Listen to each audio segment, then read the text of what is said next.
Okay, let's get started. Thank you so much for joining us. My name is Phil Beatty. I'm the Chief Knowledge Officer at Times Higher Education. I'm delighted to just be chairing this meeting. I'm by no means an expert in the subject, so I'm very happy just to try and facilitate the conversations. Times Higher Education is, delighted to partner with Huawei to explore, university industry collaboration, the R&D landscape, how we can maximize investment in the research base, and particularly in this conversation, just to explore in the very much the German context, how digitization, how communications technology can support and accelerate a stronger and greener economic recovery.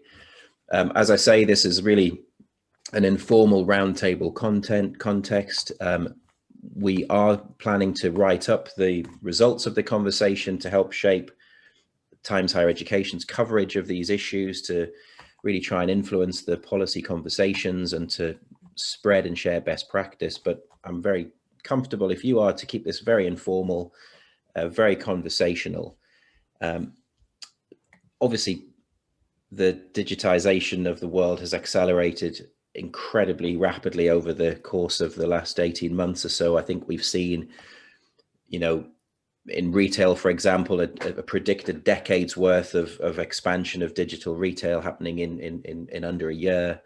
We've obviously, of course, in our own institution seen very dramatic changes in terms of the digitization of teaching and learning, by necessity, but also I think with some longer term permanent changes towards blended learning, for example. At Times Higher Education ran a summit for young universities over the last 2 days, and one of the commentators cited the Wizard of Oz and said that, we've all been caught up in a whirlwind. We've landed somewhere, but it's not Kansas anymore. The famous phrase there, we're not in Kansas anymore. But what does the new world look like? What does the new economy need from universities? What does it need from our sort of IT, our fourth industrial revolution, moving into the fifth industrial revolution? Where do universities fit? Where do university industry collaborations fit? So an awful lot to discuss and explore.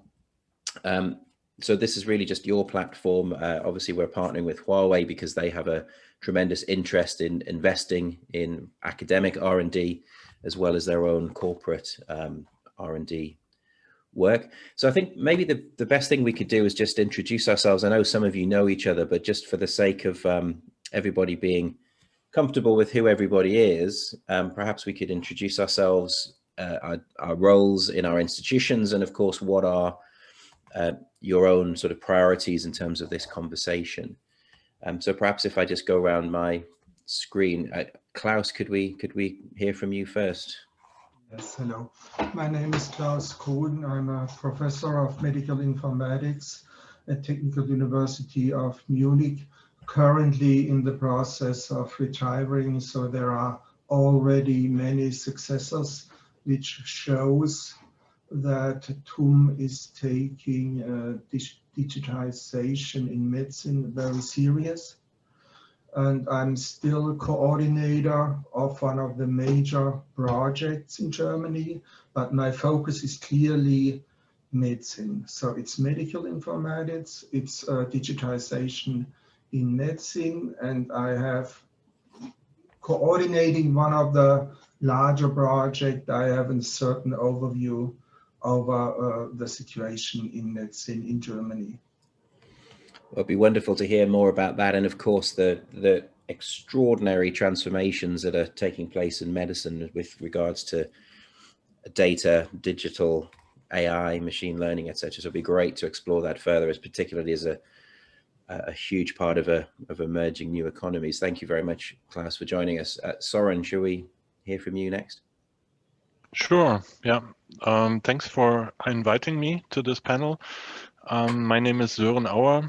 I'm a professor for data science and digital libraries at Leibniz University of Hanover, and I'm also director of TIB, Leibniz Information Center for Science and Technology. As TIB, we are part of Leibniz Association, one of the large German research associations. And we are an research infrastructure organization. So we were founded as a library in the 50s of the last century, but now are increasingly transforming ourselves into a digital information center for science and technology. And my particular focus of research and technology is semantic data integration, knowledge graphs, because I think also these are key technologies if we want to face digitization, also for leveraging the potential of AI. And in TIB, we particularly focus on also transforming or digitizing the scholarly processes, scholarly communication, for example, with services for research data management, also for digitizing scholarly communication. We develop a service called Open Research Knowledge Graph, where we can describe research contributions in such a way that we can leverage more machine assistance like question answering for research and master the publication flood. Thanks very much.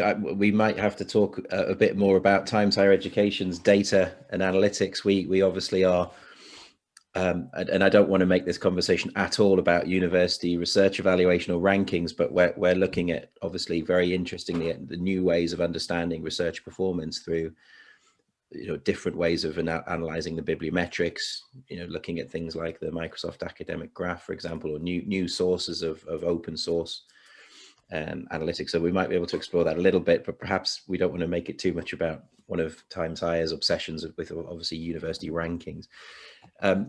Thomas, can we hear from you, please? Sure.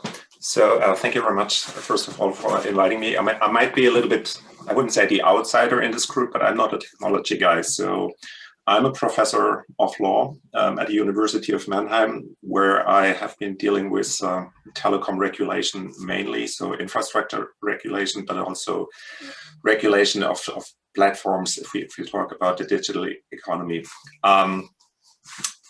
I just got elected new vice president of the University of Mannheim for international affairs, but also for strategic university planning. And in this capacity, there are tons of questions ahead of us dealing with digitalization.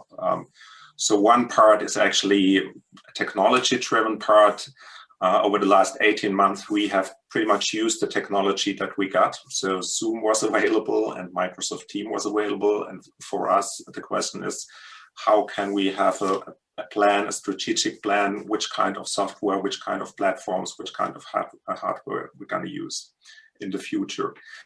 The other problem or the other challenge that we face is what will be the future in terms of the combination between digital and physical presence. So we already observe kind of, not necessarily a backlash, but I hear many people, many of our students saying, I don't want to do this on Zoom anymore. I want to be in a classroom. And so for us, the question is, how much will we have digital in the future, especially when it comes to teaching, and what will be a right balance, and how can we make sure that we keep the advantages that we have learned of the last 18 months in the future, and that's of special interest to me. Thank you. That's a great combination, actually, because I'm absolutely sure we'll end up talking about regulation, security, the geopolitics around communications technology, particularly, of course, with Huawei being in the middle of some of these big geopolitical debates, but also, yeah, fascinating opportunity to discuss how digital might actually transform the day-to-day operations of universities as well. David, Huawei has made this conversation possible. You're supporting this, so I'm delighted to introduce you to the group. I know you know some of the participants already. Thank you, Phil. Good morning, Phil and professors. It's really my honor to have this opportunity talking to all the professors and listen to your thoughtful ideas. I joined Huawei 23 years ago. I have worked outside China for 16 years, from Southeast Asia, Australia, New Zealand, Middle East, and Europe. I've been in Germany for 3 years. So I participated in all this debate during the past 3 years about Huawei or controversy. So in my career, I have seen how ICT industry developed. The penetration rate of the mobile from single digit to today, in most developed countries, over 100% of the mobile penetration rate. Data service from zero, from nothing to today's important part of people's life. However, since 2 years back, this industry are facing the new challenges. If we say the first 20 years of this century, the ICT industry is mainly to address an issue of connection, how to provide a better and better connection with lower and lower cost. That was all about this industry. However, now the cloud service, the cloud computing, artificial intelligence bring the new opportunities and new challenges as well. And given this pandemic time, that make the ICT technology or infrastructures looks even more important. And but we have a lot of challenges ahead of us. Technology itself is a problem, but I still see more serious problem on the application layer. If we talk about technology itself, my personal feeling is technology was oversupplied. There are too many technologies, but application falling behind. And also, I'm very happy to have Professor Thomas here. You can contribute or share some of your thoughts or your observation of the regulation parts. Because after World War II, the whole world trade relation was regulated by WTO format. But now, when we talked about these commodity products, there are always some physical restrictions. So it's much easier to regulate. But in the virtual world, the supply could be unlimited. People can download the app as much as you can. That more deploy it's not restricted by the supply of the resources, and also the openness and the free competition. The monopoly in this industrial time is a very serious problem. But in the digital areas, winner takes all. It's a common thing. So there are a lot of new challenges to these regulatory words. So that's why today I'm very excited to listen to Professor's thought from technology, from application, from regulatories. So it's my honor to meet everybody. Thank you. Thank you, David. And finally, Mike, can we hear a bit about your interests and challenges? Sure. My name is Mike Dowling. I'm a professor of innovation management at the University of Regensburg in Germany, although I'm an American, as you can hear. Been here 25 years. More relevant for this discussion today is I'm the chairperson of the Münchner Kreis, which means Munich Circle, a kind of virtual think tank based in Munich, but we don't actually have any physical offices.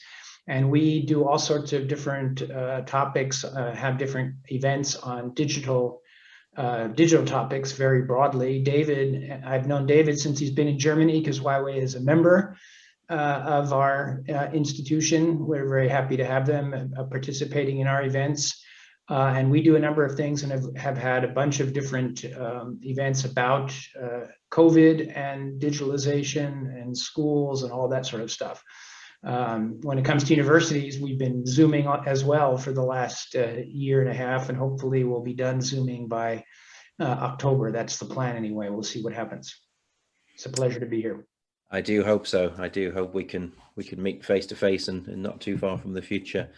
Okay, well, we've got a vast amount of expertise, lots of really interesting experiences, and I'm very happy for you to steer the conversation in directions where you feel there's most to discuss. But I just wondered whether the best way of trying to set the scene is maybe setting the German context in terms of the big picture. I noticed actually just 2 or 3 days ago here in the UK, the Boris Johnson, the PM here, of course, sort of lamented that the large Western democracies, I think, had fallen behind for the first time in decades, had actually lost leadership in areas like telecommunications. I think he was talking specifically about 5G. you know, very much the context that Britain, I think it's cost Britain very heavily to basically deal with its 5G infrastructure, because it lacked any technological leadership there. What's the sort of wider context? I suggested a sort of, or Charlotte suggested a kind of opening question that if everyone looked at it together, it might just help set the scene. So the question that Charlotte suggested was, is Germany fully exploiting the potential of digitization to fuel a stronger, greener recovery? Sort of where is Germany in terms of investment in digital to power the economic recovery? Klaus, do you mind if I ask you that to start with, just to try and set the context? Is Germany lagging? Is there an opportunity? Is there a big gap here? As I said, I'm talking about medicine or health, and I can say there's an incredible lot happening right now. We have many programs at the moment, supported by 2 ministries, supported by the German Research Council. So they're building a national data research infrastructure. The project where I'm a coordinator is called, it's a 150 million project over 4 or 5 years. It's called Medical Informatics Initiative. There's something like a national network of university medicine funded with another 150 million, plus a perspective of 80 million per year over the next years. And a significant part goes into digitization of medicine, goes into digitization of healthcare, goes into digitization of secondary use of healthcare data, goes into digitization of hospitals by the Ministry of Health.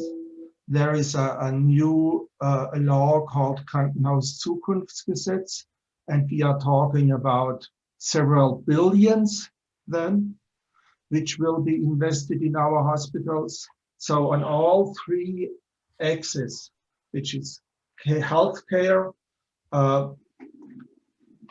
education also, and science and research, there is a lot happening, and this is happening absolutely recently. And it's even complicated to keep an overview of the programs. I would say it's at least 5 programs. I mentioned 1, 2, 3, 4, and it's much money, and it will change our hospitals. It will influence practices, and it will influence research. We have large cohorts.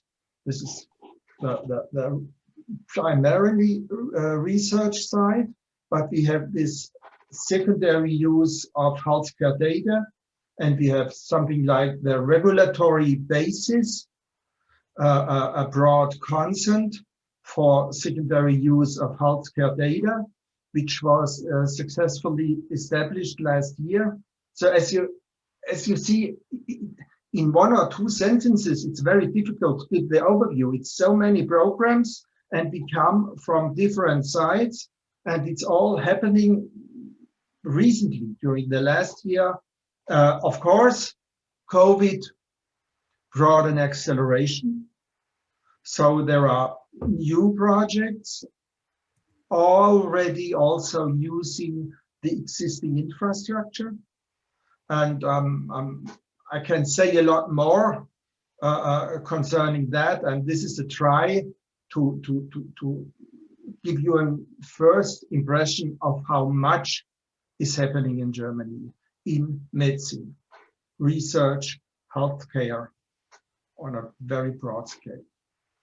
So that's good to know. There's really a real sense of confidence that Germany is investing in the right areas. It isn't lacking any sort of impetus or momentum in terms of exploiting the full opportunities within the healthcare field. That's very promising to know. And I guess perhaps we could tease out later, or maybe just now briefly, what are the actual where are the sort of real boom opportunities in terms of medicine, the real revolutionary, transformative sort of research areas where digital will actually genuinely revolutionize healthcare? Is there 2 or 3 areas that are absolutely ripe for really powerful reform? It was a question to me. I tend to describe it by a pyramid. On the basic level, we need integration over a very fragmented system. We need data extraction, data cleaning, cleansing. We need, of course, privacy, data security measures. We need also something like informed consent in much cases. And on the top level, we have AI, we have new knowledge, and this goes back in the typical way from bench to bedside and back, or better, from bedside to bench and back. And we would call it, like the US has been doing it for a few years, a learning health system.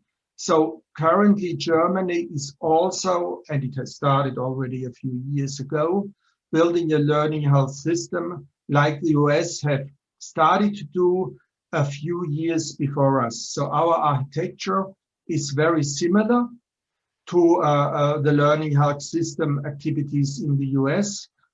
Of course, we have a very different situation. So it is changing German health care and health, so medical research infrastructure remarkably, drastically. That's very positive, because some of the stereotypes are that, you know, Germany still struggles with some of this, but actually it seems that there's a really clear political momentum and investment there. Soren, did you want to come in? Yeah, I wanted to add something on that. I also see a huge potential, especially by integrating more systems and data. But I think we need more innovative approaches, like this traditional extract, transform, load paradigm. I think that doesn't scale if we have thousands of different systems and data sources. And that's why I think we need to use more semantic technologies, knowledge graphs, to basically describe the data already in the systems of truth and the originating systems, so that the integration is facilitated and easier.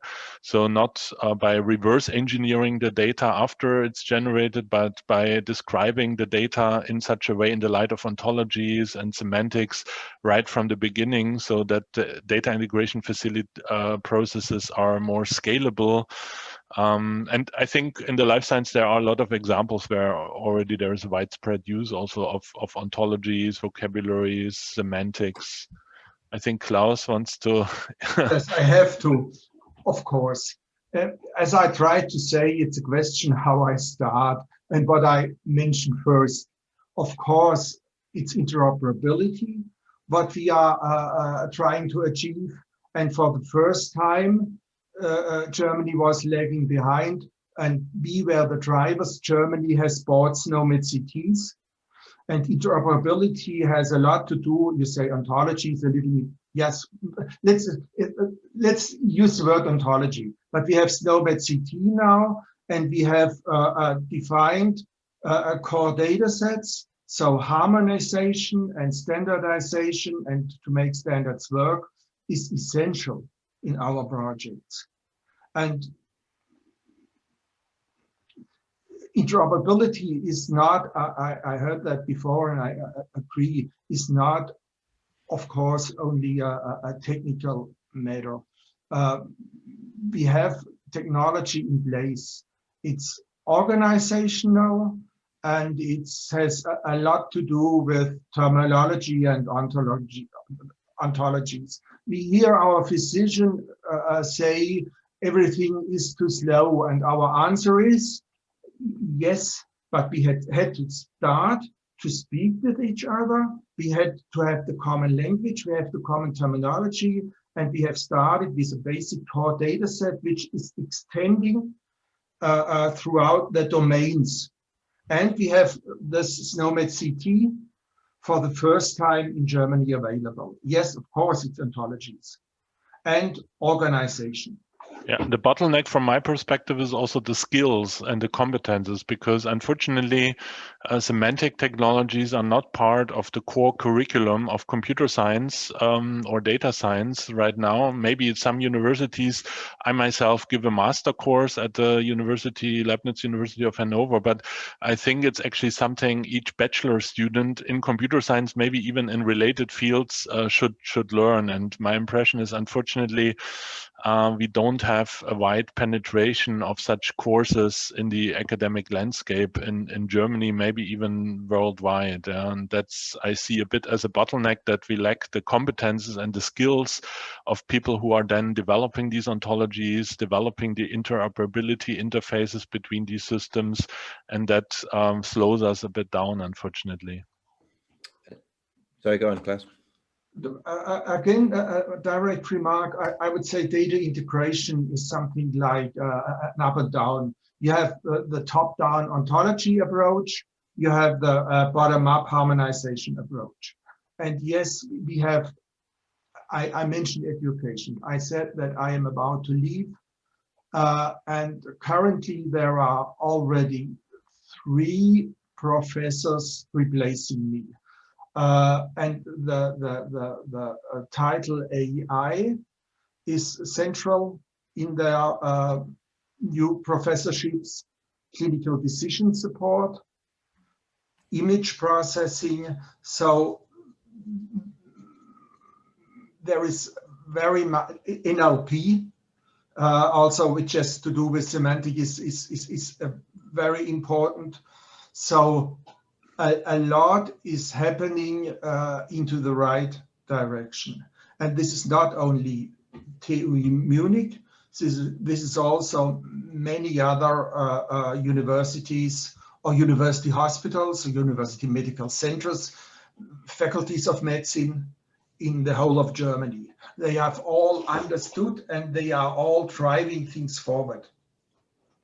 Thank you. And Soren, do you think that your concern about the bottleneck around skills, does that apply way beyond medicine? Is that absolutely? Yeah, I think especially also in industry, I think there is a shortage. I see that my PhD graduates, they immediately get great jobs at companies like Siemens, Bosch, because they are now starting initiatives to build knowledge graphs, to integrate their systems, because if you want to do Industry 4.0, you have a plethora of different IT systems, data sources, often dozens, hundreds, or even thousands of them, and you can only master that using such a semantics knowledge graph based approach.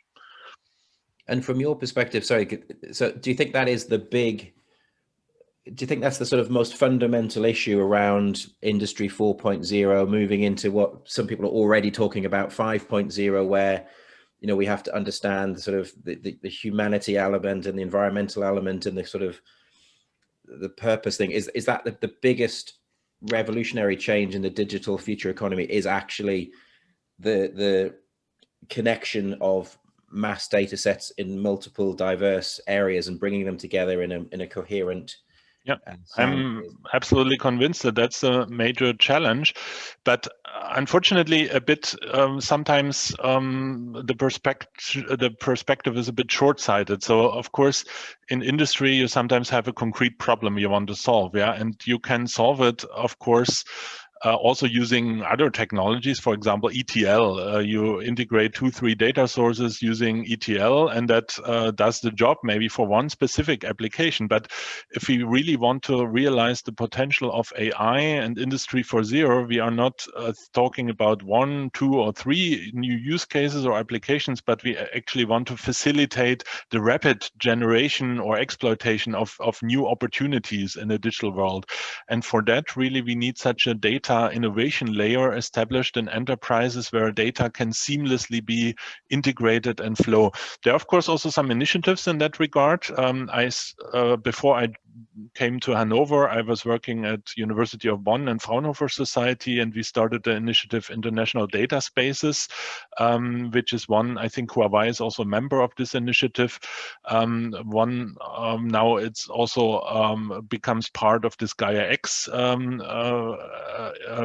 endeavor, and this is maybe one approach a bit in this direction, but of course what's important is from my perspective to inject this kind of perspective and knowledge into the departments in companies, so that they use these kind of technologies, vocabularies on a daily basis. Maybe also that there are more suppliers and more vendors out there who offer products. I myself started a company 10 years ago called Essenza, which is developing a knowledge graph technology stack, which is now deployed and used by major companies, not only in Germany, but even in Europe. But of course, we need, I think, more of that. So another technology stream is this property graphs, which gets quite a lot of attention.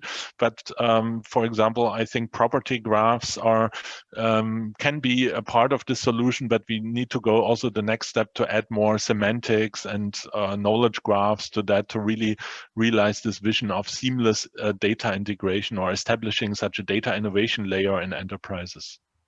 And do you think that's primarily an issue of actual human talent and education, or is there any infrastructural investment that's also needed? Is it literally just the know-how and the skill set of the individual, so we actually integrate those skills into undergraduate provision, or is there actually anything more fundamental? Sure, there are many other issues and things there. But I would see this awareness. Maybe it's not only the skills, but also the awareness. I think it increases step by step. Also, if you look at the Gartner hype cycle, I think semantic technologies are making their way. But I was in a way, when I started like 20 years ago doing research in this area, I was hoping it would be a bit faster. A great example in that regard is actually Google. Yeah, for the first 10 years, they ignored this pretty much, and they had I think they had a bit the idea they could automatize all this knowledge extraction and ingestion and analytics of web data. But then they discovered and they acquired a company called Freebase around 10 years ago, and they made this knowledge graph, which Freebase developed the core of their company of Google and many Google services. Also another initiative they started, schema.org, which is basically a vocabulary initiative for web data, and that became tremendously successful. So more than 30% of the web pages are annotated using this vocabulary, and that shows how in the e-commerce world this approach of using a semantics-based data integration has already realized some huge potential. Yeah, but I think in the industry 4.0 it's a bit more challenging. Luckily we don't have just one big player there as in the web search area, but that of course makes it also a bit more challenging. And even in scholarly communication or research, I see also huge problems, because we still work with methods in scholarly communication which are hundreds of years old. We write static PDF papers basically. Yeah, who of you would order products from a mail order catalog which you get as a PDF, or who would use a PDF scan of a street map for navigation, or a PDF scan of an encyclopedia? No one would use that, because we have these digital services like Wikipedia, like Google Maps or OpenStreetMaps navigation systems. But in scholarly communication, we largely still work with these static PDF papers, and they are not really made for machine assistance. So we develop a need, for example, for answering questions, for giving an overview of the state of the art. That's really cumbersome. You have to read dozens or hundreds of papers. You have to find them. It's very difficult to identify what is relevant. And these are, I think, huge challenges also for research, that we develop new digital means to convey our research findings in a digitized way. Yeah, absolutely fascinating to talk about scholarly communications a bit. Sorry, Klaus, do you want to come in quickly and then we'll go and... Very short comment. I really do not want to dominate this discussion with the medical perspective, but I have really seen many failures of large companies who thought it would be easy to transfer their principle to medicines, and there are very recent failures. And usually in medicine, there is no such thing like a silver bullet. I just want to mention it. It's, you know, I have ill patients, I have privacy problems, I have treatment problems. It's not that easy. And everything may be true for industry. And we are aware of what is happening there, but from time to time, big players try to change everything in medicine, and it usually is more complicated than they had anticipated. I just want to mention it. I don't want to go into details. Sure, thank you. Thomas, could I ask you to come in on that sort of bigger question, just almost going back to basics? It doesn't have to be about medicine or semantic knowledge and semantic technologies. What's your sort of vision of Germany as a whole in terms of its embrace of digital, its opportunities or its gaps in terms of the digital economy? Yeah, I was listening to the discussion, fascinated, and I was happy to hear that there seems to be a lot of money out there for research when it comes to technology. Unfortunately, in a way, I have attended a couple of discussions like that. What we lack, if we don't lack the financial resources and the political willingness to act on the technology side, that's fine. I think what we need to establish is something like a welcome culture for technology or something like that. And of course, I do have a special view on that and I consider lawyers and legal scholars to be social scientists in a broader sense. What we need to make sure is, or to put it the other way around, we shouldn't take it for granted that people will automatically love all the new technologies and praise them and do want to use them. We also have to make sure that, for example, in the field of medical treatment, people want these technologies to be applied. Of course, you can say if it improves my chances of survive or being cured, why would I object to that? But I'll give you an example that has been used tons of times when it came to Corona. To my understanding, the technology of the Corona app was not the worst, right? So to my understanding, it worked, but people didn't want to use it for privacy concerns, data security concerns. And even now what we see is people do want to benefit from the app. So if others put in the app that they got diagnosed with COVID, they are happy about that, but there is a low willingness to contribute to the app, to put a diagnosis into the app. And what tells me that is it's important that we develop technology, but it's also important that we make sure that the social impact and the individual impact of the technology development is considered appropriately. And now this, of course, sounds like my next sentence sounds like a person who didn't get enough funding and therefore is upset. And I can assure you the opposite is true. But in my own state, so Baden-Württemberg, what we can see is a whole lot of money goes to the so-called Cyber Valley close to Tübingen on the development of AI. And I think that's important, right? There's no question. And but when we ask our government to get funding for social science research accompanying AI and others, it seems there are no resources left. The argument always is, well, social science research is cheap. That's true. Compared to pretty much any technology research, we are pretty cheap, but the research is not for free. And so what I think is that we have also to, as important as the technology side is, we always have to think of the social impact if we want to make sure that this is going to be a success story.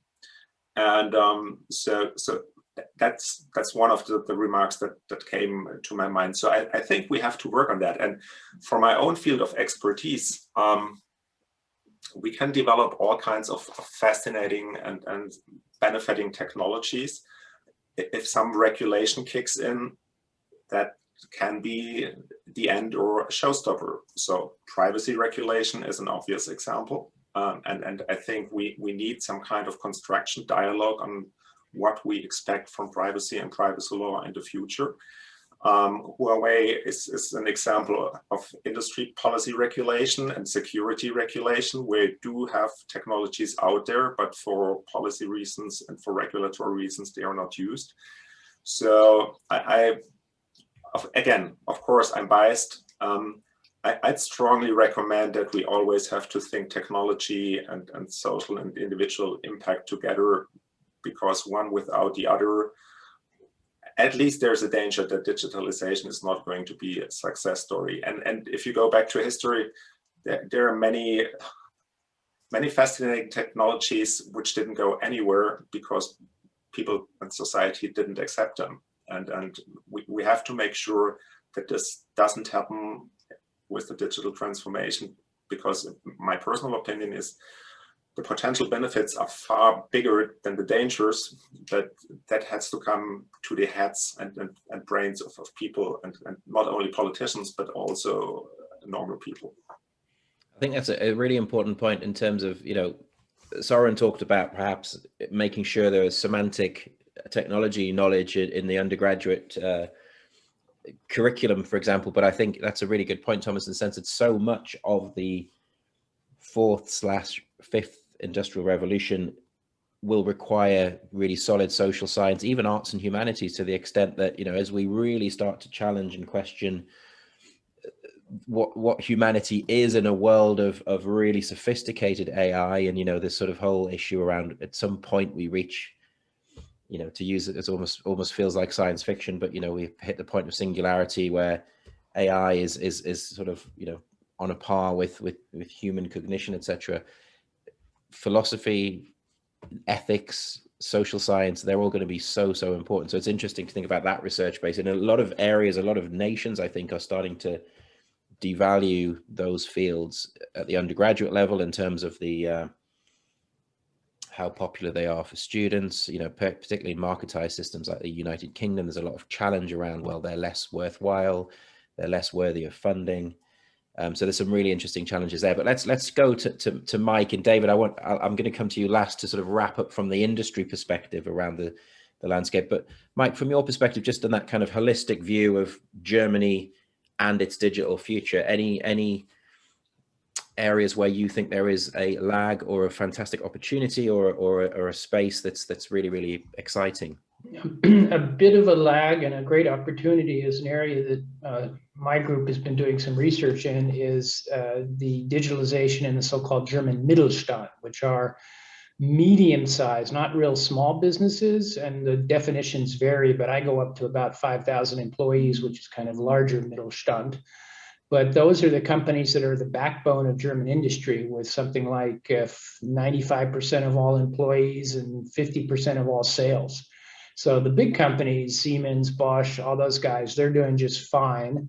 The Mittelstand was lagging somewhat. Interestingly, McKinsey did a study about a year ago, right in the middle of the pandemic, showing that COVID, if anything, has been helping to push digitalization further in the Mittelstand. As Barack Obama once said, never waste a good crisis. So that's an area that I think has still a lot of opportunity. And in the past, the Mittelstand companies are typically family owned. They don't have chief digital officers. It's something that the family head does in addition to his or her CEO position. There had been some reluctance to make the investments necessary to do these things, because the investments are now and the benefits are in the future, in some defined future, 2-3 years out. But I think COVID has helped a lot of these companies realize that they have to make those investments, and have been forced to do it for simple things like home office digitalization, but it's going to go further and further. So we're seeing a lot of opportunities in that area. And the Münchner Kreis that I lead, we now have a working group on digitalization in Mittelstand with about 50 members of our 160 companies. And there's a lot of interest in these topics with artificial intelligence in the Mittelstand and the impact on work in the Mittelstand. We're doing an event almost weekly on some topic having to do with these medium-sized companies and digitalization. And I guess that goes back to Soren's point to some extent, that is there enough of a skills base? Is there enough people who can actually fill fill the gap in terms of? That's a worldwide problem, obviously, because everybody's looking for programmers and specialists, and it can be very difficult. Especially a lot of the Mittelstand companies are not in the big cities; they're out more in the countryside, and trying to attract people to those areas can be difficult. But then, on the other hand, if you look, Apple is opening up a much bigger development center in Munich because it's cheaper. The informatic guys that the TU München put out, they make about 70,000 euros a year. And in Silicon Valley, you have to pay up to $200,000 a year for the same qualified person. So it's interesting to see, Germany has some advantages in that way compared to Silicon Valley. It's cheap, the labor. Yeah, I mean, Times Higher Education we have huge challenges just hiring and retaining great people in the development team and in the tech team. Because you're based in London, right? It's too damn expensive to live there. It's very challenging, but actually now we have a much more distributed workforce because there's obviously a lot of remote working and probably more permanent remote working. Yeah, that's going to be, we're going to go back to less remote working. It's not going to be 100%, but it's also not going to be zero. So that's going to be the challenge in the future, I think, is what mix of remote and physical is going to come back. And it's going to be for all areas, whether it's universities, conference organizers, companies like yourself. That's going to be the challenge, because I think we need some physicality back again, but we don't need it back to 100%, especially the travel that we used to do. I'm not going to be taking the train for 4 hours for a 4-hour meeting in Berlin and coming back again anymore, thank God. Yeah, it's extraordinary, isn't it? I used to think nothing of, maybe a 12-hour flight for what might have been, not much more than a 1-hour lecture or something of that nature. Yeah. It's extraordinary how much things are moving. So David, you've been listening from an industry perspective, from a big R&D investor perspective, from the perspective of a industry that wants to invest in actual open scholarly research. What's your view of the German landscape in terms of is it well placed? Is it poised for really embracing this digital economic recovery, or where do you foresee the opportunities and also the gaps? Well, thank you, Phil. I'm a businessman, so I see this issue from a commercial point of view. If there are a lot of demands and there are a lot of supplies, I would see this is the prosperous industry, and that would be this active and dynamic digitalization. But comparatively, Europe or Germany is a little bit quiet, especially compared to East Asia, not only China, but also from Singapore, South Korea, Japan, Malaysia, Thailand. In that areas, the market, when I say market, the supply of the digital service and also demand of the digital service are much more active and dynamic. Professor Kun talked about a lot of support from ministries. Yes, but my personal experience that digitalization, digital technology could be funded and supported by governments. But digitalization must be driven by market. There must be a demand and there must be a better solution. Then the supply meet the demand, then that make the things happen. So from the supply and demand in two dimensions, if we look at here, that I very much agree with Professor Thomas said, here should have a more warm, welcome culture of the digital service. There are so many surveys shows that in Europe, in Germany, people are more skeptical to digital service than the other regions. So there must be a reason And there should be a solution to address these issues. If the whole society are continuously skeptical to digital service, I won't see the demand would grow. Give me a second, person. Yep. And also the supply. We can have a quick assessment that whether Germany or Europe is the most attractive place for capital and talent, right? If you are graduated from ICT industries, is Germany or Europe is the #1 destination for you to start your own startup company, or Korea? Probably not as competitive as East Asia or Valley, right? So people are still prefer to go to a big corporation to have a secure job.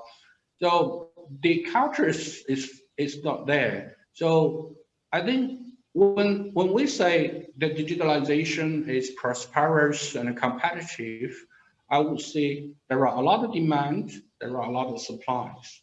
The top talents are flying to Germany, are flying to Europe to set up their job, and a multinational company are all setting up their second headquarters in Europe, set up their second headquarters in Germany. Huawei has a large investment here, but it's still small than our expectations. So we really see Germany, we want to build up Germany as our second headquarters, but entire environments are still very challenging. Just now, Professor Thomas said the social sciences cheap, which I don't agree. I think now the digitalization is a bottleneck. It's not about technology, and even less application. It's because of this regulation. I mean, if you look at past the 300 years of industrializations, we have a great philosopher, we have a great economist, right? From Adam Smith to later on Keynes, you list so many great scientists that are leading industrializations. Then after World War II, we have this WTO, World Bank, IMF, all these governance structures safeguard the fast growing of globalization and international trade. Comparatively, in digitalization, in digital areas, it's a social science on digital areas much falling behind compared to technology. Technology and the digitalization, still there are some gap. Technology are important, but even though government can spend billions of money on research of the technology, but technology from the lab to people's life and make it at a sustainable circle, there are still some big gaps. So I think the joint effort really needed. So it's the translation from the ideas to the product, to the technology transfer is your biggest issue around Germany, making sure they can transition it into an actual real world environment. Klaus, you wanted to come in briefly. Is that? I don't want to explain the German healthcare system, which is complicated, but I think generally seen as one of the better ones of the world. And of course, these ministries see the need of digitization in the hospitals. And if I talk about this several billion program, in the end, the money will flow to industry. And it will flow to industry soon.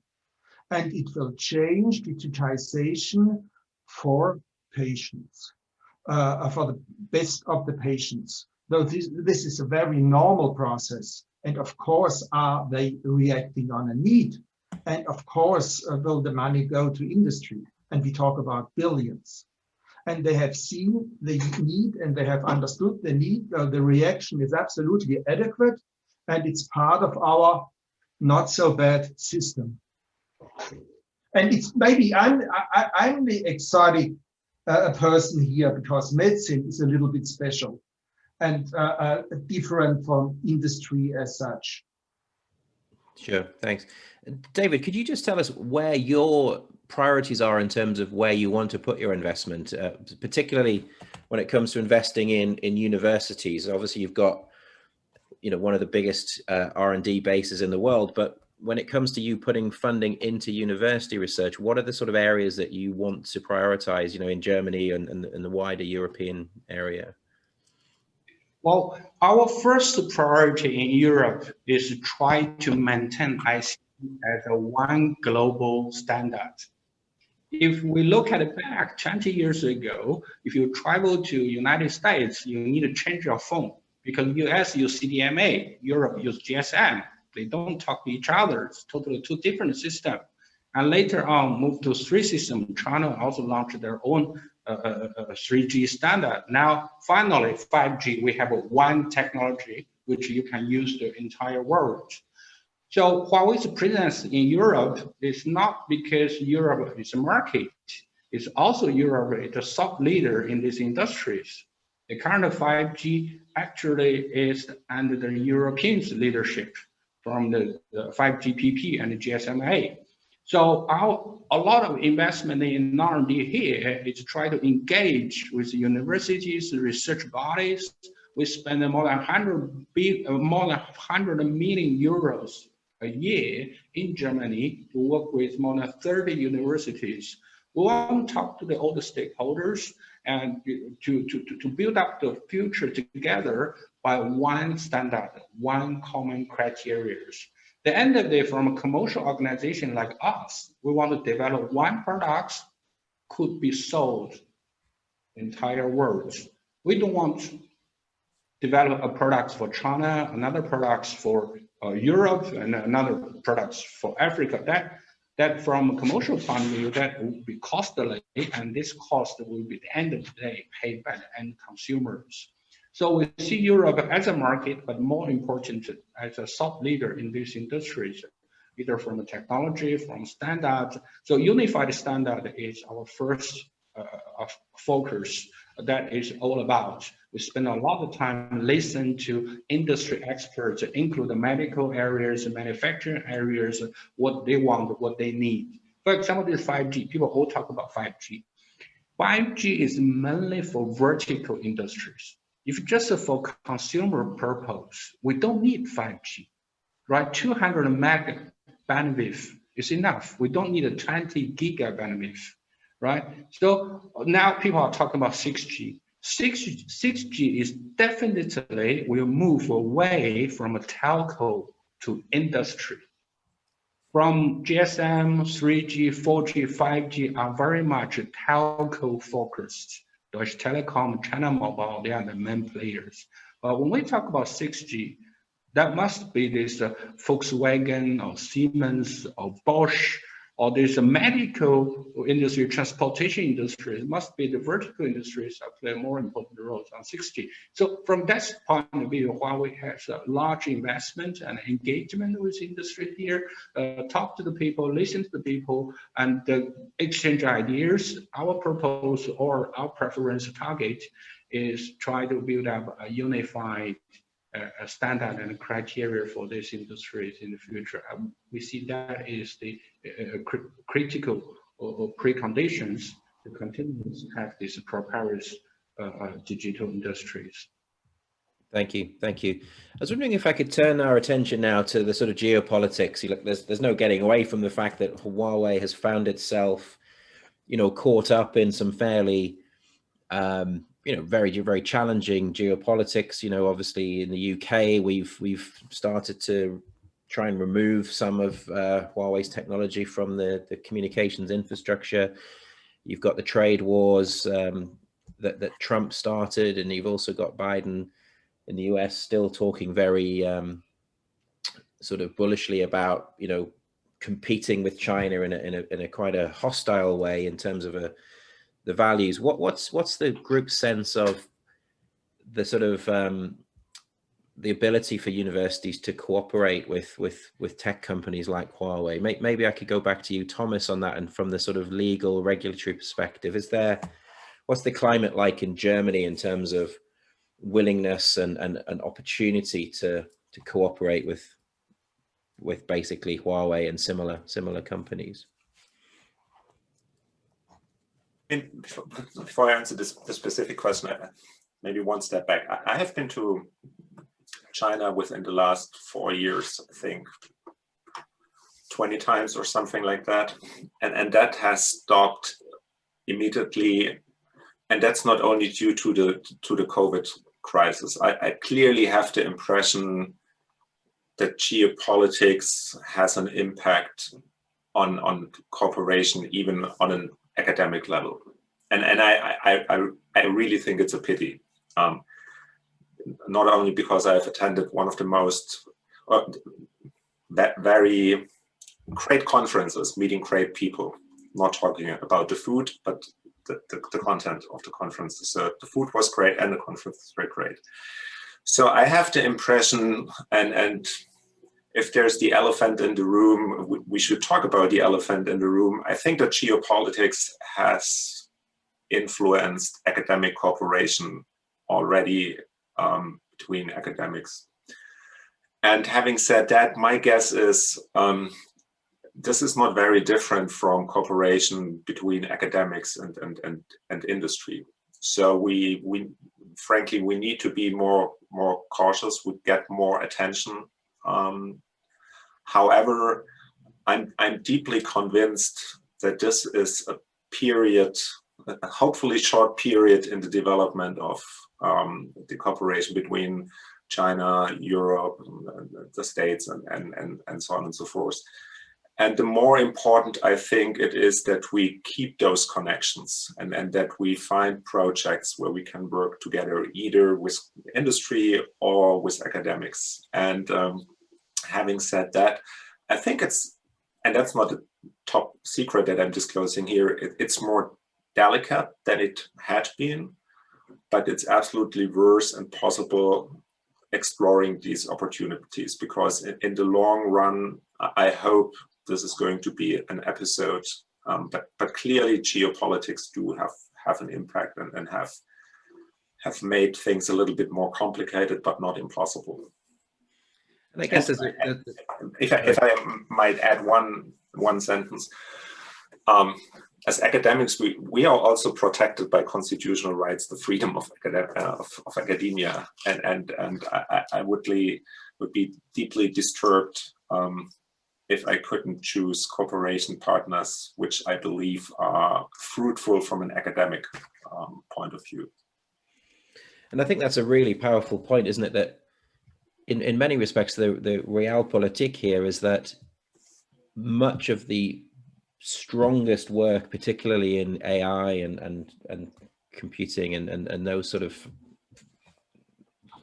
fourth industrial revolution technologies, so much of this is happening in mainland China. The actual so much of the knowledge base, so much of the research base is there. It almost feels like if we can't keep those communication channels open, scholar to scholar, we are potentially in the West going to lose further ground, because so much of that research is, so much of that knowledge is focused there. Søren, did you want to come in on this? Yeah, I agree with Thomas that we enjoy as researchers a lot of freedom and constitutional rights. And I think it's actually also one of the reasons why we are relatively successful in Germany in many ways. Of course, I agree sometimes the translation of innovation to products and services doesn't work yet that well. But in terms of research, I would say we are still relatively successful. And I think actually that this diversity, this pluralism of the society is a fertilizer for that. And I actually also think that without this pluralism, this freedom of researchers, not only of researchers, of whole society, it will not be possible to reach the top, most innovative, also economically most successful countries in the world. So that would be interesting if you agree to that, David, or how you see the situation, and maybe how you see your own country in that regard. Is China also moving in this direction, or do you think freedom, plurality diversity of opinions is not so important. And of course, we Germans had one of the most terrible times. We are maybe the worst example of what can happen if you don't have this freedom, if you have a totalitarian regime, right? So in a way, yeah, hopefully we learned a bit this, the lesson there. But yeah, I think that this is some very important for maybe indirectly. Yes, of course, sometimes you think you just channel a lot of money into research, but I think you cannot attract the most creative minds if you don't have really this environment of being independent, being able to do whatever research, and also sometimes say things which are uncomfortable to politicians, to governments. Yeah. How do you see this, David? Also in relationship maybe between Europe and China, I think this is a bit also the discussion which is going on, right? Yes, I 100% agree with you. You must have a free mind, then you can have innovative ideas. Without a free mind, without the free opinions, the society will be silent. China during the past 40 years changed thoroughly. If you visit China, you must go to the bars in the early morning, 1 a.m. or 2 a.m. You will see in Shanghai or Beijing or Shenzhen, Guangzhou, any cities, our young people are much more crazy than young people in Europe. So China is not that. But isn't that a bit of misconception? Like I think Richard Stallman once said that free software is not the same as free beer, right? So and that reminds me a bit. I think it's just it's not just free entertainment, but it's also this freedom of thought, basically, in all respects, yeah, and of raising different opinions, so of transparency, of openness in a way of government. And I think there we also in Germany can improve. Our government is maybe not the most open, and but there's always a constant struggle also improving that. Yes. Sorry for interrupting. I agree partially because in most of Europeans' perception, China's development is a government-driven development. But for ICT industries, you can look at it carefully that none of successful company was driven by government. You heard about Baidu, Alibaba, and Tencent, right? All these BAT, none of them was brought out by Chinese government. They are all brought out by Wall Street venture capital.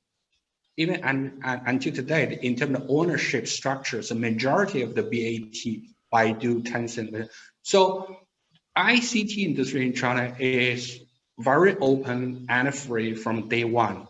Huawei is the 100% owned by employee. We have 200,000 employees, 100,000 employees own them. I'm one of these 100,000. So we were a totally private company. When we grew up during the past 30 years, there were so many state-owned competitors. They all gone. Government is not a good manager. They cannot manage this industry. However, government did a good things is they created a good policy environment. So make everybody eager to invest. I mean, international capitals from SoftBank to this South African News Corp, they all earn a big fortune. Their largest fortune they were made is from Chinese digital market. So all this make Chinese market so attractive for capital, for talent, for research partners. They all want to visit China fund. So that is what I said, attractiveness. Back to this free mind of the government and transparency, there are some different about tradition between East and West. China from 2,000 years ago started owned by one emperor. Under the heaven, the emperor owned everything, land and people's life from 2,000 years ago. So political stability in Chinese culture is the #1 priority. In this pandemic, you can see Chinese people are trust governments more because during the past 2,000 years, people are used to follow a leader, they need guidance. people feel safe if take the collective action rather than freedom between the neighborhood. I go left, my neighbor go to the right. So that kind of culture difference rooted in the community deeply. So how Chinese people deal with this different opinion or political decision are different from Western. So that rooted back to 2000 years. For example, I met a lot of politicians here. In China, people incline to say nice words and emphasize on the agreement in front of public. And they want to bang the table, argue on the disagreements in the closed door. But in Western politicians, it's their job to have this public debate on different opinions, give people different choice. But after they bang the table, maybe after office hour, they can have a beer in the bar as a friend. So there are differences. It's not to say openness or not open. There are some differences, but one thing is important is who can provide the best product and service. During past 3 years, Huawei was under very high pressure and unexpected political debate, but our customer loyalty with us was not damaged. Our revenue last year even enjoyed a 10% growth. Think about it. Last year, pandemic, and the US, attacked Huawei so badly. Where are these 10% from? It's from our customer loyalty. Even in Europe, not growth that fast as growth 3% up in Germany. So as long as you provide a good product and a service, the customer's loyalty is there. The similar concept with the academia partners. When we work with universities, we work together with the industry partners, we always ask ourselves, what are the value we can contribute? If we can really contribute some values, so we don't worry too much on these collaborations. Professor Thomas said that this political situation brings some concerns. Yes, there are.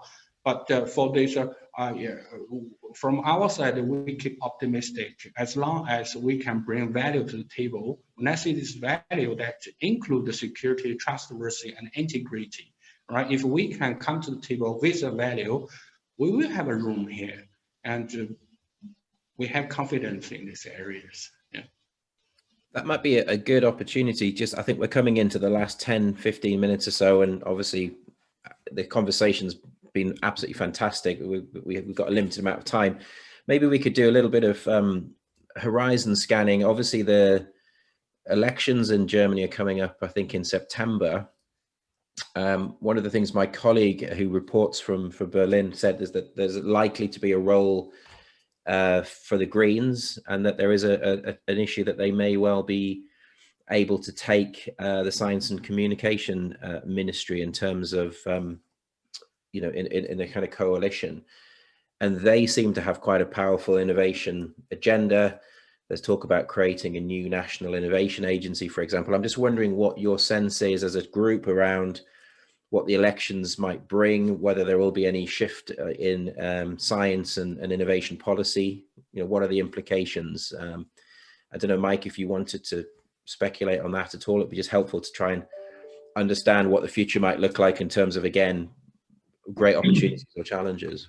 Oh God, I don't get to vote here. I get to vote in the US, and I got to vote 2 times in the state of Georgia and helped turn the Senate and elect the right president. So I'm not really very qualified to talk about German politics. I think that what the Green Party, though, has, of course, is their big emphasis on sustainability and climate change. And that's an area, I think, for further innovation. And Germany has a long tradition of having strict environmental regulations, which has led to very innovative companies that have then been able to develop worldwide markets based on the fact that they had strict controls here. So sometimes regulation can be a good thing when it comes to innovation. Not all regulation is a bad thing, but I'm sure the German colleagues know better. Let me say, though, I have an actual physical meeting at 11:30 that I have to physically go to. So I'll be here a little bit longer,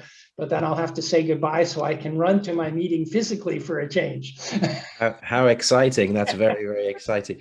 I mean, I guess that whole issue of one of the biggest areas of technological investment will be in green tech, having to, the world uniting over new technology to reach net zero. Klaus, you wanted to come in? I just want to comment. When I talked about ministries and programs in German Research Council, it was, of course, everything driven by academic freedom. It was peer-reviewed, and the programs themselves were also influenced by the base. So I'm not sure that it is possible to steer everything in a top-down way. We don't know what will happen in September. But so far, it was an interaction. And of course, academic freedom is something which we really appreciate. And it's not that we feel directly steered by the ministries. It's they produce programs and we are involved. And we hope that that will not change in October. Sure. Any other thoughts, Soren or Thomas? I mean, it's always hard to make prediction, especially if they concern the future. So we will see how the election will turn out. Clearly, the sustainability topic and climate change issue will have prominent importance, and to a certain degree, the political parties just echo what we hear, for example, from our students. So green and sustainability is very important for them, and so the parties will echo that. On a more general level, and I had the pleasure of going through all the programs of the different parties for another project. What I'm surprised, and to a certain degree, that's coming back to what David said, there seems to be a stronger belief that the government can get things, especially in technology markets, right, and competition doesn't get things right. So what I didn't mention at the beginning, that I'm also heading a center on competition and innovation, and I'm deeply convinced that the most innovative products that we get are the result of competition and not necessarily the result of government developments. I mean, there are some exemptions to that, and then you can go back to the AT&T history, which was almost a government-owned entity, and it was very innovative with the Bell Labs and so on and so forth. And I'm a little bit skeptical. So the example that I'm most familiar with is broadband rollout, where we see that the broadband coverage in mobile, but also in fixed, is not as we want it to be, and politicians get impatient. And especially if you go to the program of the Green Party, they seem to be very much open to government intervention into this process, and that seems to be a more general belief. And I'm skeptical if this is a great idea. So my guess is we might see, not only from the Green Party, more willingness to governmental intervention into market processes in the future. Thanks. Thank you. Soren, did you want to reflect at all? Yeah. So yeah, I think we need to, we have these societal challenges ahead of us with the climate change, and now also of course, still the aftermath of the pandemic and so on. But I think we need to also in Germany probably accelerate this transition from research to innovations to products and services. My impression is that the instruments we have, maybe not only in Germany, but also in Europe, are not the best there. So for example, I think that these funding schemes for collaborative research is a bit heavyweight and difficult. The processes, I was always dreaming already for 10 years of something like Kickstarter. Kickstarter is a great platform for new innovative products and crowdfunding of these products. For example, I think we need something like this also for allocating resources to research projects where maybe industrial stakeholders or other researchers can designate what types of projects should be funded. Currently, this funding decision is based on a very small, basically 2-3 reviewers who decide about whether a project should be funded or not. And these 2-3 reviewers usually are not always experts. So there is also in economics this theory that prediction markets are actually the best way to allocate scarce resources. And I think that's why we should build such a prediction market for funding innovation in Germany. There are, of course, also some initiatives like the Sprint, the German agency for, I don't know how it's translated into English, Sprunginnovation.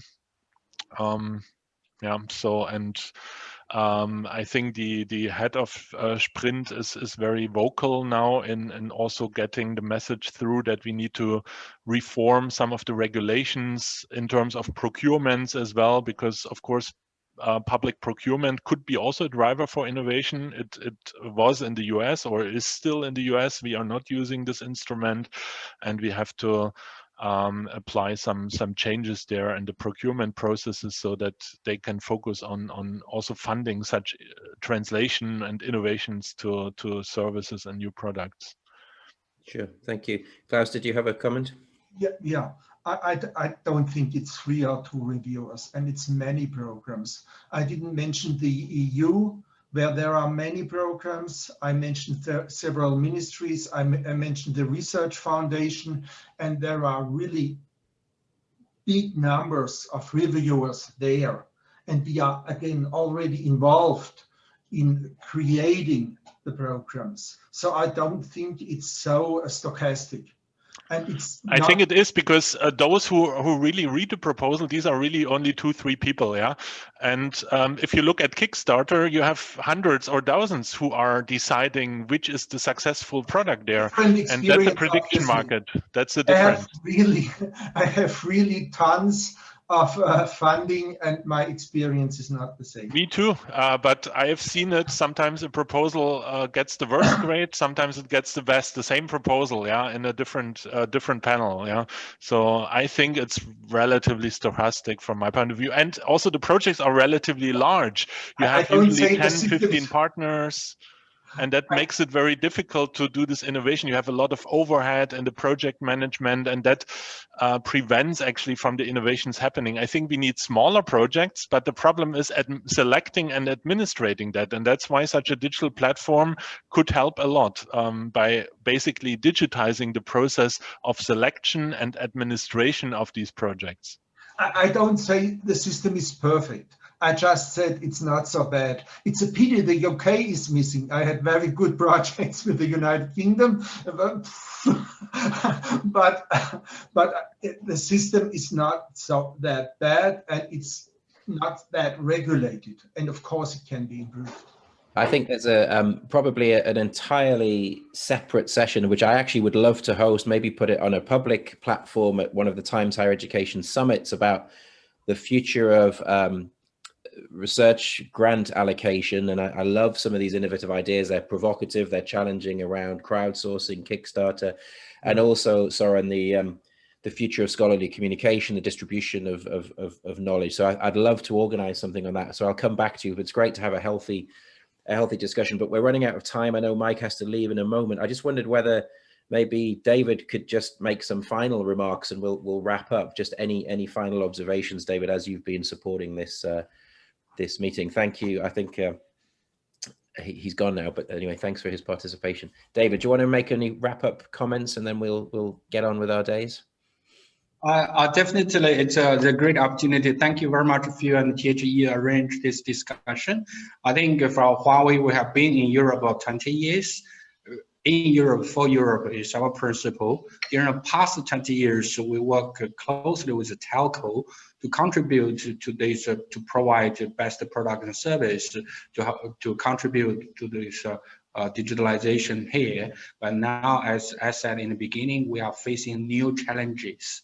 So in front of these new challenges, Huawei would be very happy continuously to invest our knowledge, our people, and our resources to support Europe's successful digitalization from technology, from supply chain, and also from the regulatory governance structures, international standards, applications. So we have a large presence in Germany. We will be very happy to engage with different stakeholders and find them mutual beneficial subjects. And well, this new government, just now you asked the questions, we have 170 countries. In 170 countries, we have our business.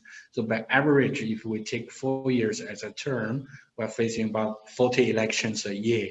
So Huawei would not relying on this changing of the government. Our first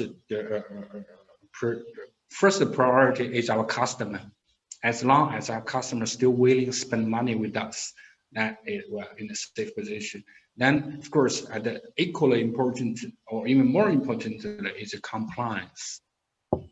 With the new government, some of the policy direction might change. So we watch that policy changing closely. So as long as we can comply with this new policy, we'll continue our business here. But if there is any policy which really beyond Huawei's reach, let's say, go very ideology policy directions, so that might be Huawei needs some change about our business plans here. So far, we have the confidence here, and we talk to a lot of politicians, and we still feel that the new leader would care about the local community, local people, and Huawei's products and service would contribute greatly to the community. Thank you very much. Thomas, I will hopefully invite you back for a conversation about hybrid campuses and the future of the delivery of higher education in terms of the future of the university model. Søren, Klaus, I'd love to continue the conversations about scholarly grant allocation, scholarly dissemination of knowledge. So I'll definitely be asking if you maybe participate in future conversations at Times Higher Education Summits. But for now, I just wanted to say a huge thank you to all of you for making this conversation so stimulating, so exciting. The time has flown by. It's been fantastic to hear your views, to be able to talk so openly. Times Higher will write this up as a bit of a sort of feature article about the challenges and issues. We'll tease out some of those areas of conversation, and of course we'll seek to support the German university sector in its endeavors to get the most out of the opportunities. But for now, I just want to say a massive thank you for your time and your contributions and for lending your expertise. It's been a really stimulating conversation. So thank you very much. Yeah, same here. Thank you you for the invitation, David and Phil. You. Thank you, everybody. Thank you. I will share the article once we have it.